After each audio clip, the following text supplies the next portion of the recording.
नमस्कार दोस्तों, वो सभी विद्यार्थी जिनके पास सब्जेक्ट कोड बीपीएससी 107 है उन सभी को परीक्षाओं की बहुत बहुत शुभकामनाएं।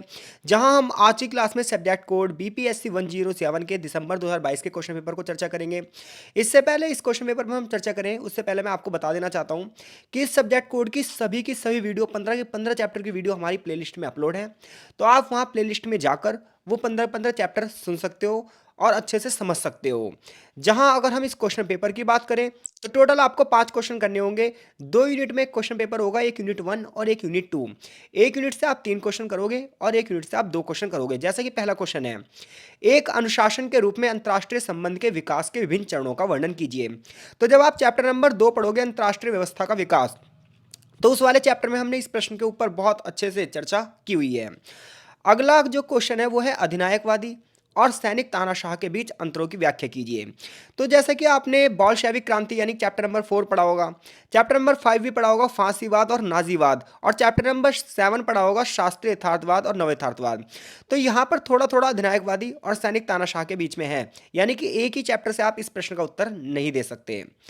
अगला है उदारवादी सिद्धांत की विस्तृत व्याख्या कीजिए। ये सीधा सीधा चैप्टर नंबर 8 से क्वेश्चन पूछा गया है, जिसमें हमने उदारवाद और नव उदारवाद में विस्तृत चर्चा की थी। तो आप प्लेलिस्ट में जाके उन चैप्टर को आराम से सुन सकते हो और एक एक लाइन वहां से समझ सकते हो। क्वेश्चन नंबर 4 टिप्पणी पर है कि कम्युनिस्ट इंटरनेशनल या फिर द पोस्ट स्टॉर्म कॉन्फ्रेंस, दोनों पर आपको टिप्पणी करनी पड़ेगी। तो देखो, टिप्पणी वाले क्वेश्चनों से बचने की कोशिश करना। उसका रीजन ये होता है इसमें आपको ज़्यादा लिखना पड़ता है। तो 4 में से कोई से भी 2 क्वेश्चन आप ऊपर से कर सकते हो या 3 क्वेश्चन कर सकते हो, और यूनिट 2 में से आप 2 क्वेश्चन या 3 क्वेश्चन कर सकते हो जो आपको ज़्यादा आते हो। जैसे कि पहले ही क्वेश्चन है फांसीवाद और नाजीवाद की उत्पत्ति के कारणों की व्याख्या कीजिए। तो चैप्टर नंबर जब आप 5 पढ़ोगे तो उसमें हमें यही पढ़ाया गया है कि जो इटली में फांसीवाद था और जो जर्मनी में नाजीवाद था, जर्मनी के नाजीवाद में किसने महत्वपूर्ण भूमिका निभाई थी? हिटलर ने। जबकि इटली के फांसीवाद में मुसोलिनी ने। तो फर्स्ट वर्ल्ड वॉर के बाद वो कौन से कारण थे वो बताने आपको चैप्टर नंबर 5 से पढ़ना बहुत अच्छे से हो जाएगा। विश्व की राजनीति पर शीत युद्ध का क्या परिणाम पड़ा, आप उसका विश्लेषण कर दो। तो शीत युद्ध का जब आप परिणाम पढ़ोगे तो चैप्टर नंबर 14 आपको मिलेगा, शीत युद्ध का अंत और वैश्विक व्यवस्था का उदय। तो वहां पर आपको विस्तृत रूप से चर्चा होगी। लेकिन कई बार क्वेश्चन ये आता है कि शीत युद्ध के विभिन्न चरण बताइए। तो शीत युद्ध के विभिन्न चरण के लिए आपको चैप्टर नंबर 12 पढ़ना पड़ेगा। क्लियर है? अंतर्राष्ट्रीय संबंध के संदर्भ में मार्क्सवादी दृष्टिकोण की चर्चा कीजिए। तो अंतर्राष्ट्रीय संबंधों का जो दृष्टिकोण हमने पढ़ा, तो वहां पर जो मार्क्सवादी दृष्टिकोण था उसके बारे में आपको मिल जाएगा कि ये उदारवाद के अपोजिट था।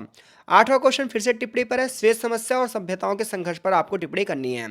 तो बहुत इजी वे में 8 में से 5 क्वेश्चन हो जाएंगे, किसी एक यूनिट से 3 क्वेश्चन और किसी एक यूनिट से 2 क्वेश्चन।